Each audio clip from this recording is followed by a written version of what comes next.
புனித பிரான்சிஸ் அசிசியார் நவநாள் செபம். 4ஆம் நாள். பொறுமை எனும் வரம் வேண்டி மன்றாடுவோம். என் மீட்பரே, இப்போது நான் இளைப்பாற்றியையும் ஆறுதலையும் கண்டடைவதை விட்டு இந்த வாழ்வின் துன்பத்தை மிகுந்த மகிழ்ச்சியாய் கண்டடைவது எப்போது நிகழும்? இதை நிறைவேற்றும் பொருட்டு உம்முடைய பரிசுத்த துன்பங்களை மீண்டும் நான் கவனிக்க வேண்டியதாயிருக்கின்றது. அப்படி செய்தால் எத்தன்மையிலும் உம்முடைய பரிசுத்த கொள்கையை ஆராதித்து அதை நான் நேசிப்பேன். ஆனால் இது பரிசுத்த ஆவியின் பெருங்கொடைகளில் ஒன்றாக இருக்கின்றது.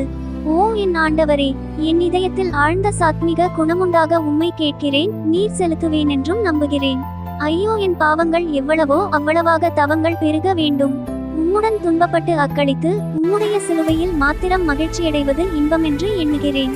இதை எனக்கு கொடுத்தருளுவீரென்றும் இந்நேரம் முதல் என்னை வருத்துகிற துன்பங்களுக்காக உமக்கு நான் வந்தனம் செய்கிறேன். ஓ மகிமை பொருந்திய புனித பிரான்சிஸ் அசிசியாரே, உம்முடைய துன்பங்களானவை என் பலவீனத்தை பலப்படுத்த மன்றாடுகிறேன். சர்வேசுரனை ஆராதிக்கிறவர்களுடைய மகிழ்ச்சியும் உண்மையான இன்பமும் மகிமையும் அவருக்காக மனமுவந்து துன்பப்படுவதில் அடங்கி இருக்கிறதென்று நீர் கற்பிக்க விரும்பிய உண்மையை நான் ஏற்றுக்கொள்ள உம்முடைய உதவியை தந்தருளும். ஆமென். புனித பிரான்சிஸ் அசிசியாரே, எங்களுக்காக வேண்டிக் கொள்ளும். புனித கிளாரம்மாளே, எங்களுக்காக வேண்டிக் கொள்ளும்.